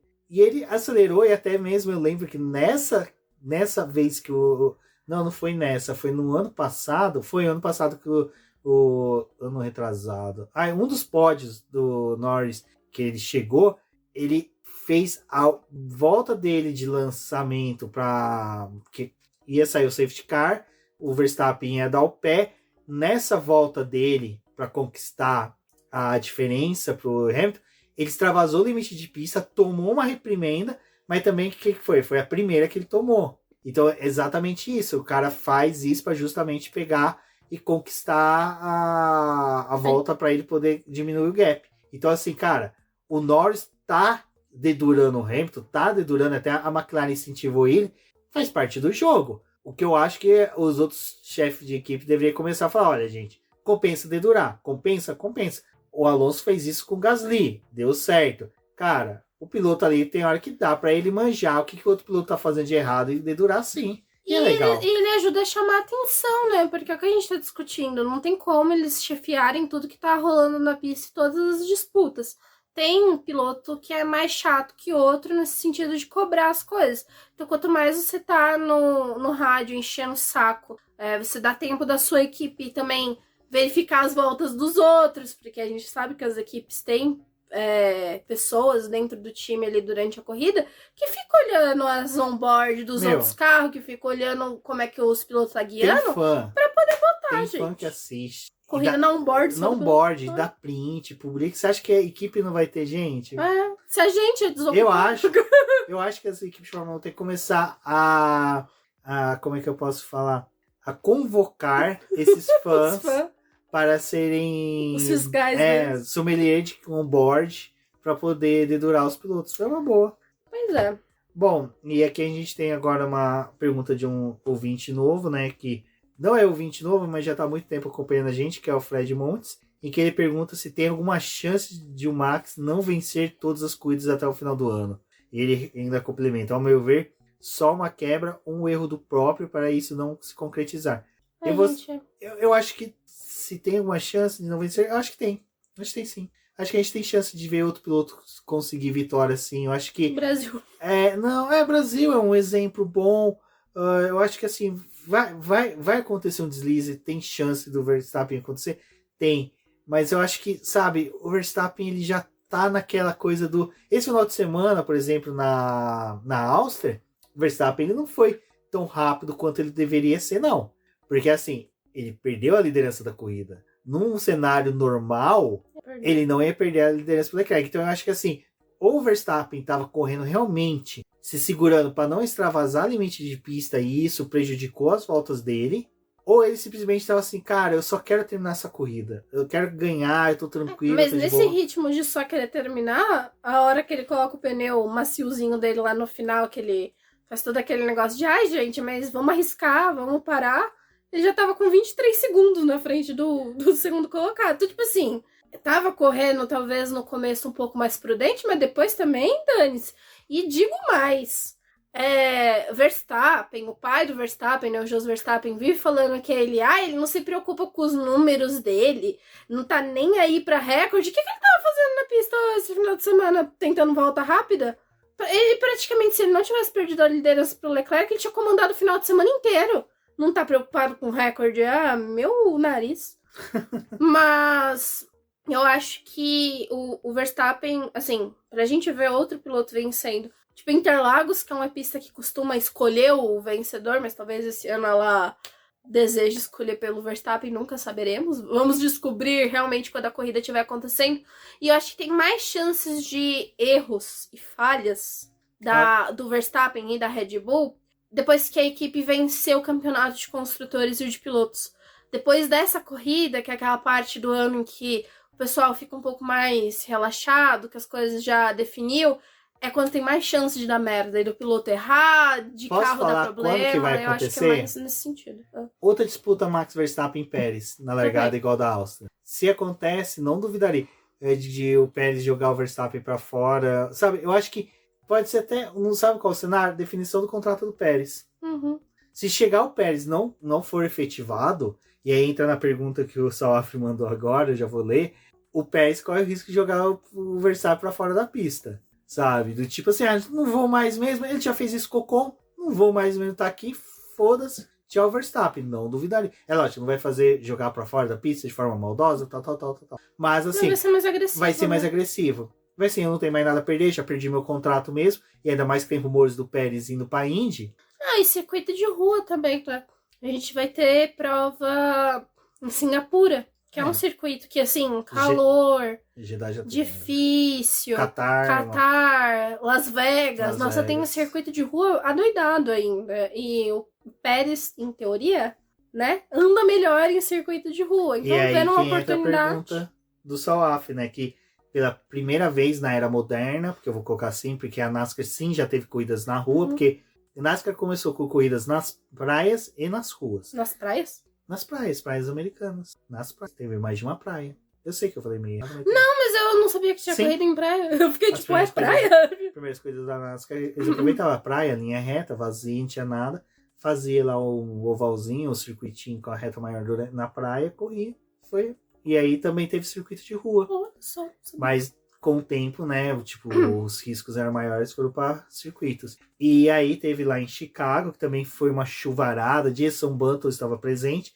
Aí o Salaf pergunta, né, se o piloto que ganhou é o neozelandês, primeira vitória do neozelandês na NASCAR, e, salvo engano, ele é tricampeão da Super V8 lá da categoria australiana, desculpa, de carros GTs, que também são corridas espetaculares. Patrocinado pela Red Bull. Exato. O Van Gilsberger, não sei, o Van Gil, vou pôr assim. Gilzinho. Você pode substituir o Pérez na Red Bull. Olha, o par é duro dos dois na rua, viu? O par é duro. Não, mas eu acho que não chega não, tanto, Salaf. Eu acho que essa substituição do Pérez, acho que vai ser... de piloto da Fórmula...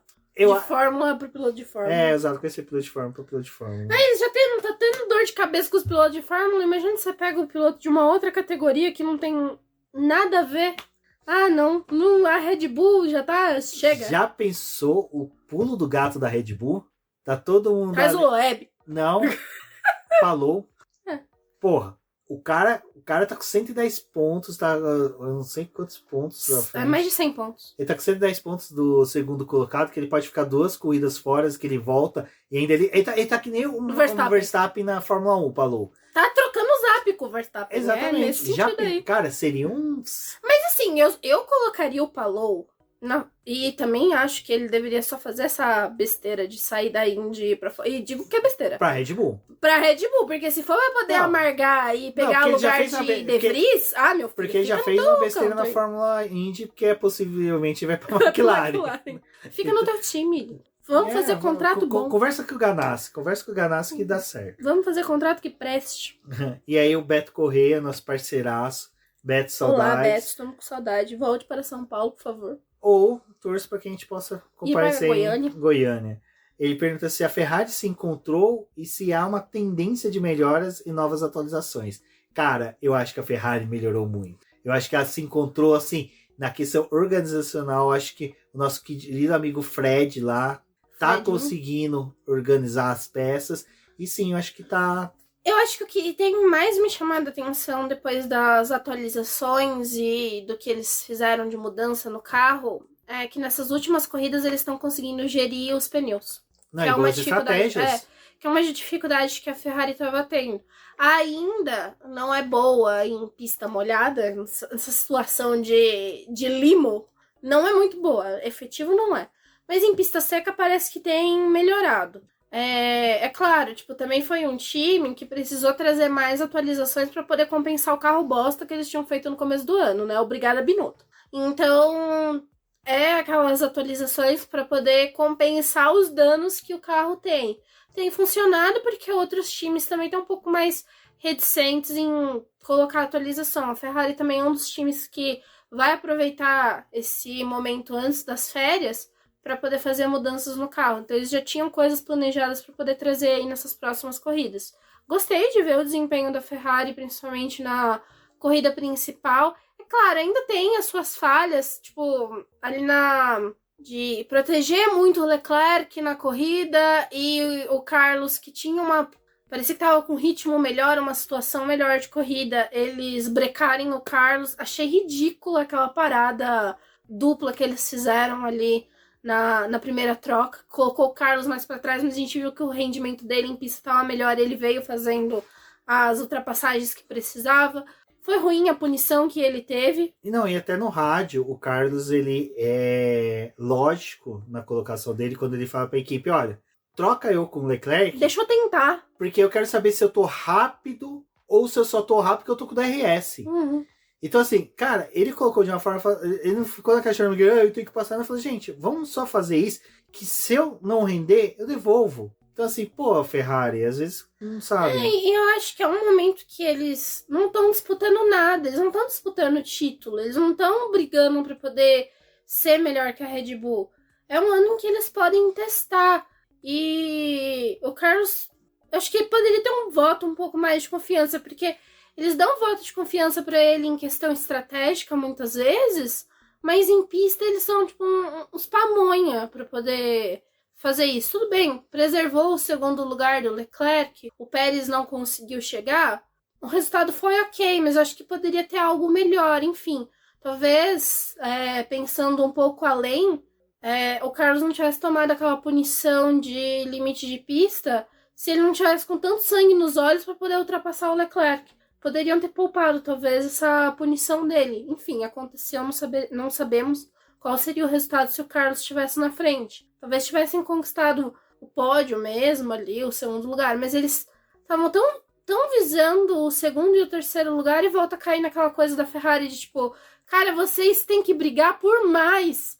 E eles brigam por menos, muitas vezes. Dá raiva, assim, a forma como eles fazem as coisas. É engraçado você falar isso, Débora, da questão da proteção ao Leclerc, que daí não é uma coisa que é só nossa, que às vezes o pessoal, principalmente quando a gente critica o Leclerc, vê a nuvem, né, de fãs rebater, mas é uma pergunta até do Gabriel Salaf, né, que ele também tem a mesma percepção, porque ele pergunta, por que a Ferrari exalta tanto o Leclerc, né?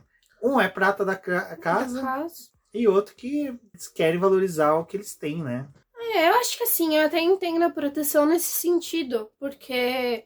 É é um piloto que eles estão, tipo, preparando, que eles queriam que fosse o cara para poder representar a Ferrari. Ao mesmo tempo que eles erraram muito ali na formação dele em coisas chaves. Só que aí, é uma coisa que eu tava até conversando com o Rubens esse fim de semana. Nossa, a gente conversa sobre muitas coisas, né, de Fórmula 1. Mas a gente tava falando dos contratos, né, porque o Carlos, ele tá querendo muito saber se a Ferrari vai renovar com ele. E ele quer, tipo, nesse momento em que ele tá com um desempenho melhor, tá ali com mais pontos, de ter uma voz mais ativa para poder negociar o seu contrato. Então ele já tá naquela coisa tipo, Ferrari, vamos decidir, eu quero saber até o final do ano o que vai acontecer com o meu contrato, quero fechar alguma coisa. E ele tá batendo muito nessa tecla. E aí perguntaram pro Leclerc, né, tipo, como é que tá o andamento do seu contrato com a Ferrari? Tá indo em fase inicial, tipo, estamos vendo aí o que vai ser feito, bem, tipo, vamos ver o que rola aí. E eu acho que tem essa diferença, tipo, é que aquilo que a gente tava falando nas lives, né, o Leclerc, ele tem muito a cara da Ferrari pela forma como ele veio pra equipe. E é um piloto que é até difícil a gente visualizar ele em uma, tipo, defendendo, sei lá, uma Alpine, uma Aston Martin, porque não é muito essa cara. Porém, é um piloto que tá devendo bastante na Ferrari. Tipo, esse ano dele é um ano bem ladeira abaixo, pô. Por mais que você tenha esse pódio agora, ou o resultado das outras corridas, tipo, a forma como ele tá se portando na pista. Então, acho que a Ferrari acaba defendendo muito ele e colocando ele numa situação que é bem complicada, porque ele precisa se desenvolver. Tipo, era umas coisas que a gente tava vendo durante a corrida. Não brigaram tanto com o Max Verstappen. Eu gostaria que o Carlos e o Leclerc tivessem brigado mais por aquela posição, porque eles estavam brigando por uma posição em pista. Mas a batalha que o Carlos teve com o Pérez na corrida foi sensacional. O que o Carlos fez ali. Ele tava super defendendo aquela posição, ele tava brigando com o Pérez, ele não tava querendo dar aquilo tão fácil, mesmo sabendo que o carro da Red Bull era mais potente.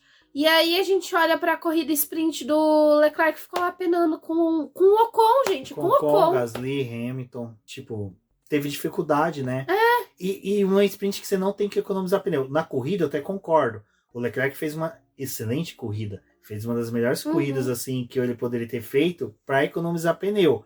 Mas, na sprint não. Na sprint é hora de esmerilhar. Ainda mais que você fez um pit stop, você colocou pneus, está faltando menos de 10 voltas. Não, e na sprint também tinha a situação de que, cara, são só 8 pilotos que pontuam. Tudo bem, é muito difícil de você estar entre os 8 para poder conseguir pontos. Mas você pode brigar por aquilo ali, tipo, você pode brigar para poder ter uma posição melhor nas suas estatísticas. E era uma situação ali de pista que dava para você arriscar. Se você consegue fazer algo a mais, tipo, eu gostaria muito mais que ele se arriscasse mais. Que nas disputas ele mostrasse um pouco mais. Ele é rápido, mas ele não tem um traçado defensivo, ele não é tão efetivo em encher o saco dos outros. Tanto que, ultimamente, a gente tem visto mais rádios da equipe Carlos e Engenheiro que acabam até tomando decisões pro Leclerc do que o Leclerc, tipo, sendo efetivo. E aí, quando ele quer ser incisivo em alguma decisão, ele não é escutado, porque ele não faz esse papel, ele não cobra. Engano, a estratégia da corrida de parada, o Carlos estava pedindo para ele, né? E aí fizeram pro Leclerc. Não, teve essa mudança também. Então... Enfim, é complicado. O Leclerc, eu acho que realmente, enquanto que a Ferrari não mudar a postura, ele não vai mudar a postura e é ruim pra carreira dele. Pra Ferrari não, porque a Ferrari é eterna na Fórmula 1. Agora ele... A carreira é curta. Ele pode ser um piloto interessante para uma outra equipe, mas ele precisa mostrar alguma coisa, porque senão é um daqueles pilotos que, tipo, era para poder ser um piloto que, tipo, almeja título, as coisas, e vai sair pela porta de trás da Fórmula 1. É muito complicado. Ele tá numa fase que é bem... É duro dizer, mas eu acho que até decisiva da carreira dele, do que vai acontecer. Mas o que eu queria mencionar era do Verstappen, que o Verstappen no final da corrida, com o Leclerc no pódio, quando teve a coletiva, Ele falou que ele queria muito ter, tipo, disputas com o Leclerc, porque eles tiveram disputas antes. E ele queria que o Leclerc tivesse um equipamento melhor para eles poderem estar brigando. Só que também não adianta nada ele ter um equipamento melhor como ele tinha no passado e ser um pamonha. Mas aí que vezes. tá. No passado ele também foi mal com o Verstappen. Mal no sentido assim, não soube dividir curva. Quem lembra? GP da Áustria de 2019, primeiro ano do Ferrari, o Verstappen ultrapassou o Leclerc por fora, na última volta. Cara, por fora, na última volta, você não deixa a porta aberta nem a pau. E olha que o Verstappen e o Leclerc estavam com as mesmas condições de temperatura e pressão, não tinha diferença. Mas é aquela coisa, o Leclerc ele é muito passivo na ultrapassagem.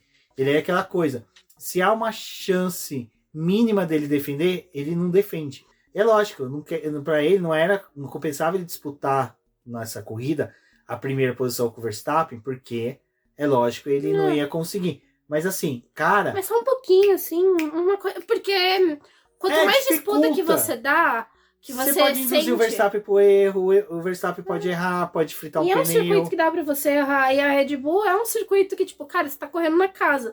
Tem muito mais chance das coisas darem errado pra você do que dar certo. É que a Red Bull não tá tendo adversário. E quando cruza com um potencial adversário, tipo, as coisas são muito facilitadas. É que o Pérez, tipo assim, é fácil também bater no Pérez, porque é um cachorro que tá ali desfalecendo, né? Então é fácil bater nele. Tipo, é fácil o Carlos fazer aquilo ali que ele fez com o Pérez. Ao mesmo tempo que é difícil de você batalhar com o Pérez, porque ele não é um adversário previsível.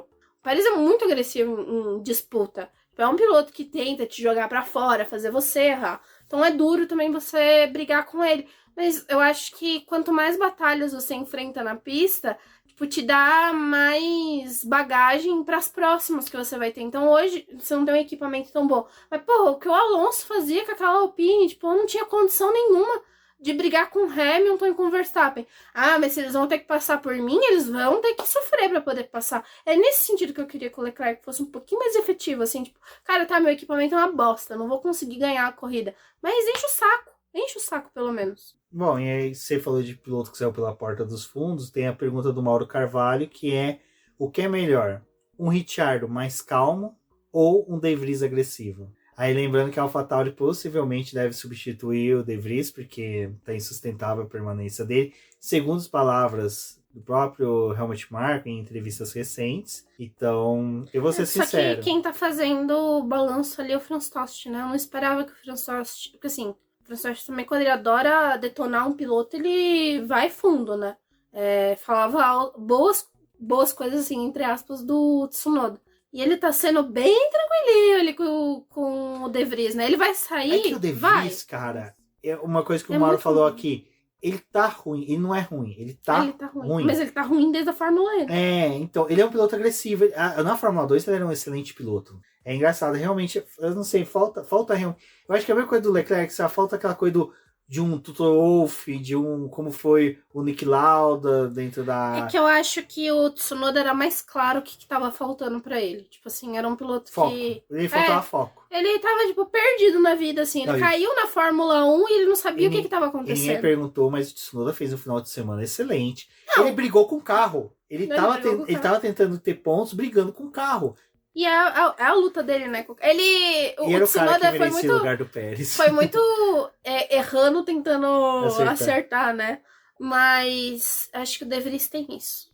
Assim, acho que ele vai rodar, porque era... Em todos os sentidos. Era esperado que ele fosse melhor, mas eu sinto que também com o De Vries eles não estão entendendo o que eles precisam dar pra ele melhorar, assim. Porque ele já tava vindo, tipo, todo descabeçado da Fórmula E. Aquele ano, o último ano dele na Fórmula E foi terrível.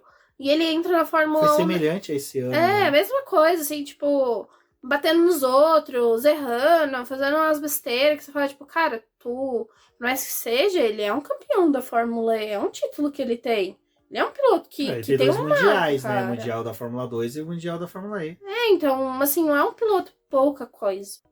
Só que talvez na situação dele seja mais difícil você identificar o que tá faltando. Porque ele é um piloto que teve base. Base no sentido, tipo, ele passou por outras categorias. Ele brigou com pilotos de alto calibre.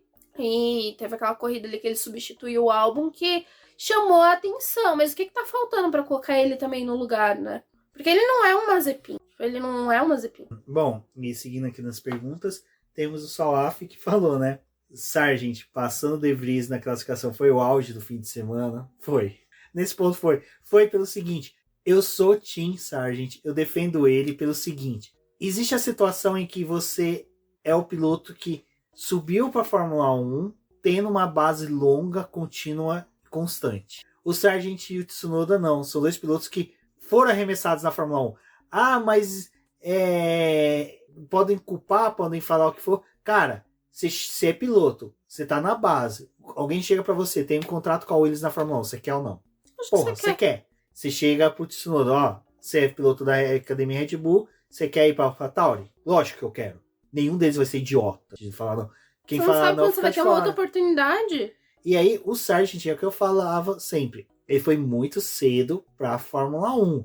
Ele é o cara que se tivesse ficado mais um ano na Fórmula 2, Que é o ele que deveria teria, ter sido feito. ele daria muito mais trabalho. Ele não é um cara brilhante como é o Piastri, que vem vencendo tudo. Ou o Bortoleto, que pode ser um cara que chega na Fórmula 2, vença tudo, e automaticamente tem que estar na Fórmula 1, porque é o caminho certo. Então, o Sargent ter ultrapassado o De Vries demonstra que tempo para o Sargent, e talvez até as atualizações da Williams, venha fazer ele ter um progresso bom. E eu acho que seria legal, sim, ter um piloto forte, americano, por N fatores. É difícil comparar ele com o álbum, porque o álbum já tá...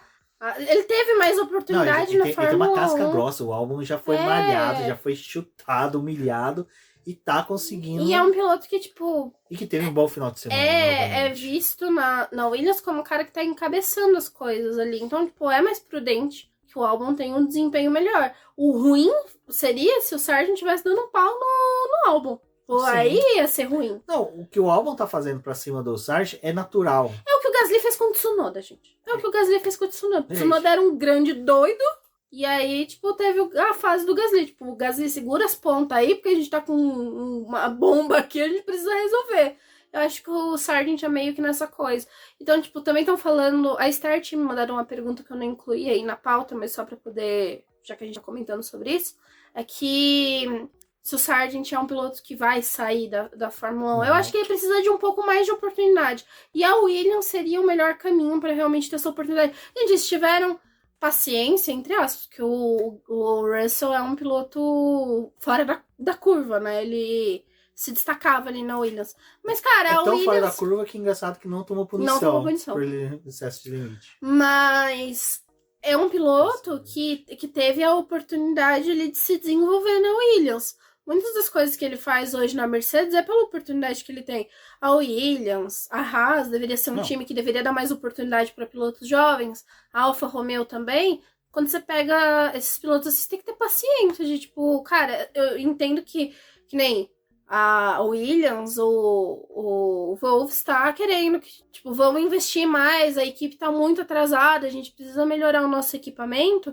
Mas eles também precisam continuar a apoiar esses pilotos da base, ser um caminho pra depois, tipo, formar talentos. E então é foda também a Williams, tipo, pegar o Sargent e falar, cara, a gente queria muito você aqui na Fórmula 1 e ano que vem, tipo, tchau, porque você não tá respondendo. Vamos lá, o Sargent ele chegou à frente do Magnussen, que largou entre os 10 primeiros, à frente do Ocon, que tá muito bem, foi pódio em Mônaco, todo mundo exaltando o Ocon, até o ponto do Ocon de forma bem no delírio do calor do momento, falar que se tivesse o mesmo carro, coitado, que o Verstappen conseguiria disputar o título, pobre coitado.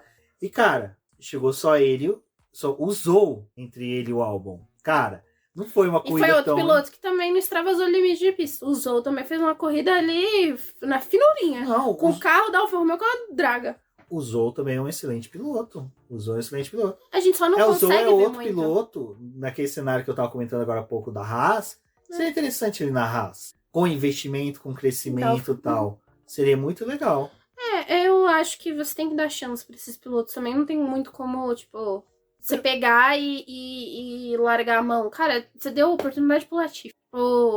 E foi legal, tipo, deu oportunidade, fez, não conseguiu, beleza, Latifi. Obrigado aí. Saudades, Latifi. queria muito ele proporcionava entretenimento, comentando a Fórmula 1 no lugar do Palmer, porque eu acho que o Latifi tem mais gabarito do que o Palmer pra comentar. Eu assistiria um vídeo do Latifi, até que a voz dele é muito agradável.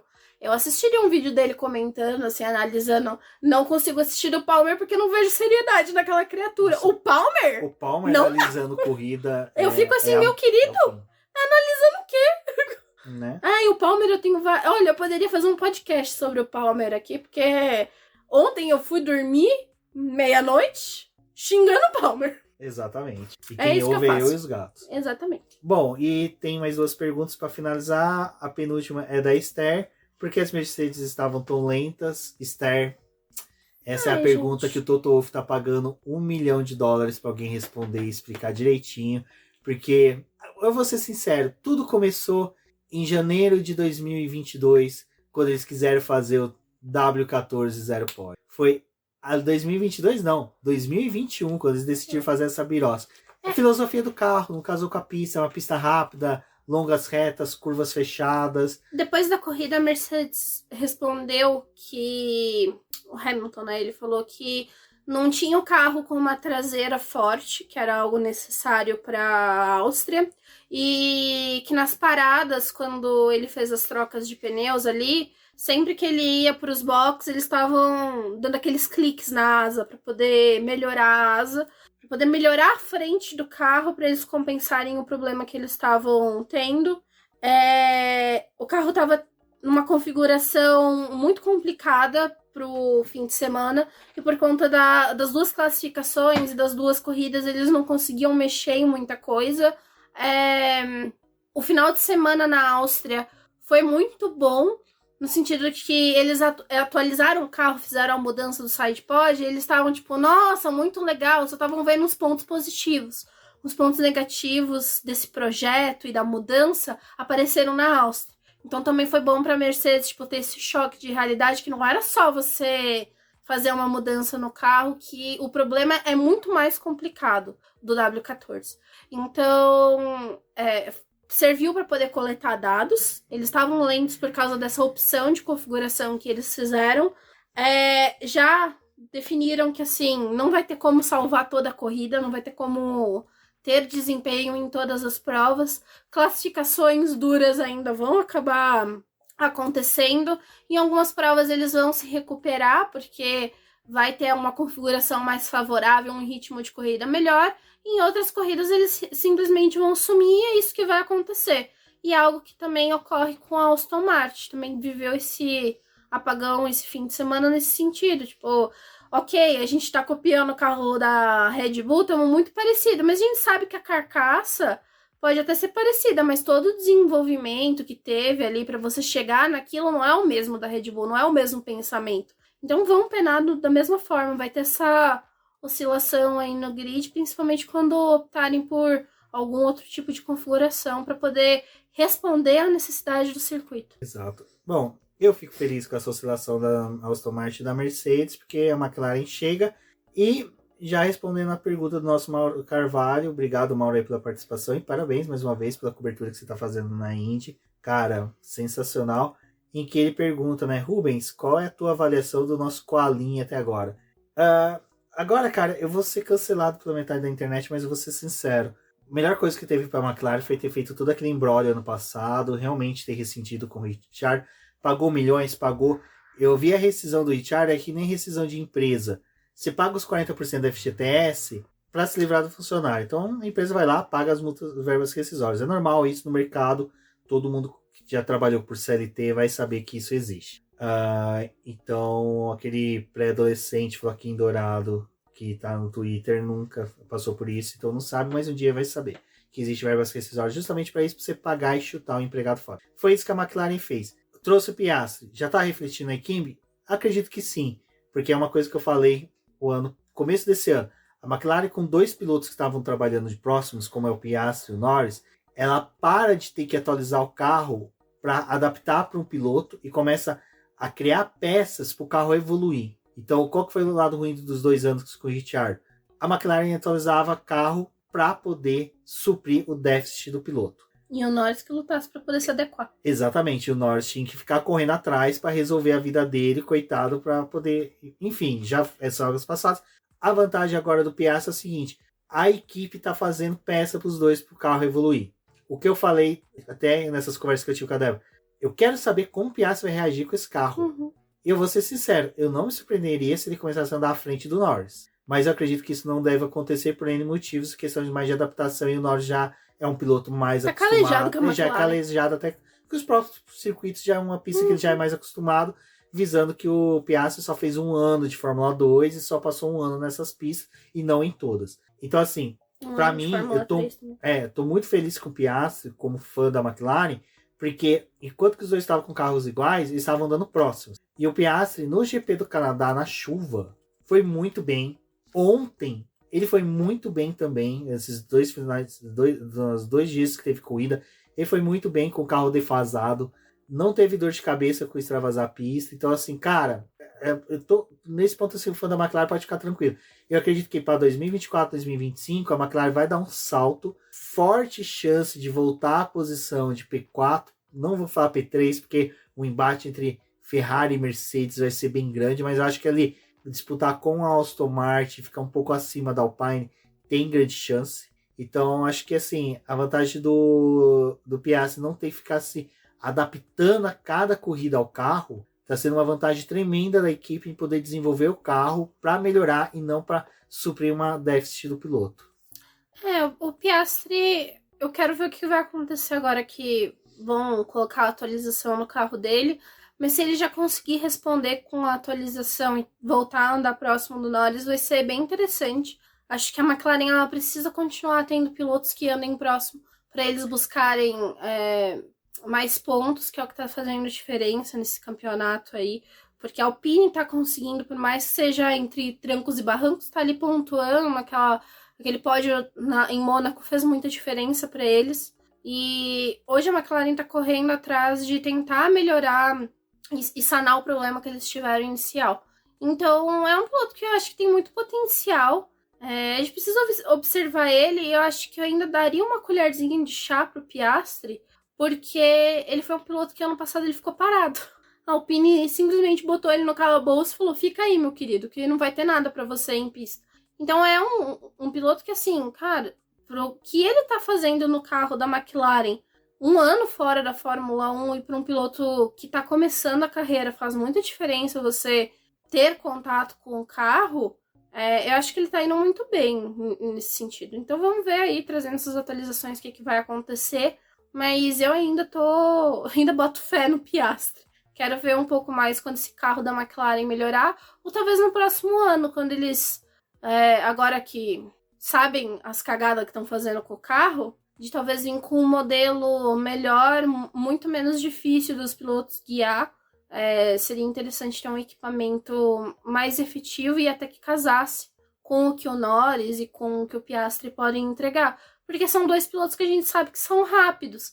E o Norris também, acho que ele desenvolveu muito, ele precisou crescer bastante. Então eu gostaria que eles tivessem um equipamento melhor da McLaren para poder realmente mostrar o que eles podem. Porque eu ainda sinto que muitas coisas eles não conseguem fazer porque o equipamento limita eles. Exato. Bom, eu acho que assim, da McLaren temos que esperar para primeiro ver se não foi pontual por ser um circuito em que o Norris se dá bem, e 2, se realmente não vai ser efetivo e como vai ser para os 2 pilotos. Pessoal, 1h40 aí de podcast, agradecer a todo mundo que conseguiu chegar até o final, eu sei que é difícil, mas um final de semana com um sprint, 2 classificação, rende mesmo, e teve uma boa participação do pessoal mandando perguntas. Eu acho que é uma boa linha aí que a gente está querendo criar aqui no BPcast, que responder as perguntas, porque vocês ajudam a montar a pauta e a gente sabe o que vocês querem ouvir. Então, pessoal, já se programem, terminou a corrida, acompanhe nas redes sociais. Mesmo se não tiver ainda caixinha, pode mandar no grupo, quem tiver no grupo de apoiadores ou nas redes sociais, que já ajuda a montar a pauta. Exatamente. Bom, pessoal... E a nota? A nota da corrida. Bom, a minha nota da corrida, cara, eu vou dar... Pelo final de semana inteiro, completo, eu acho que um 9,5. Eu só não vou dar 10 porque eu concordo que faltou uma bandeirinha vermelha e amarela para poder o safety car, para aproximar a galera, para poder O Huckenberg não colaborou ali naquele abandono. Não colaborou. Eu daria 9, porque eu acho que esse formato... Assim, a sprint funciona em circuitos menores. Acho que tem um potencial. Apesar de não curtir muito. Mas eu acho que o que me incomoda no formato hoje é você ter 2 classificações seguidas e 2 corridas seguidas. Porque na corrida a gente ainda tem a sensação de que tem uma bandeira vermelha, sabe? Que, tipo, você interrompeu a corrida no melhor momento e vai voltar amanhã. Hoje um pouco menos, porque você tem 2 grids diferentes que vão correr. Achei positivo ter chovido no sábado, ter dado essa mudança, mas acho que também teria sido interessante se a gente tivesse, tipo, uma corrida de manhã na situação de pista que tava ali durante a classificação da sprint, e a gente também teria tido uma corrida agitada da forma como foi na mesma situação de pista. Então eu gostaria... quer dizer, se fosse uma classificação, né? Talvez eu mudaria o formato. Acho que ainda dá pra você aprimorar uma coisinha aí.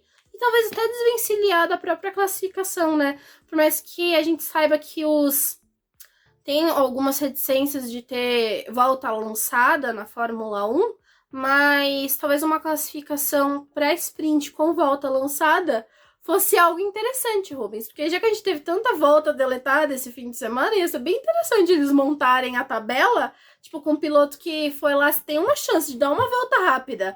E aí vai lá e caga. Não, E até o Verstappen não teria sido o primeiro colocado. Porque teve volta deletada também. Então, eu acho que ia ser eu não sei se assim. volta lançada é uma boa ou não, mas quem sabe, é algo pra se discutir numa live. Então é isso, pessoal. Agradeço a todos que ouviram até aqui. Um forte abraço e até a próxima. Até a próxima.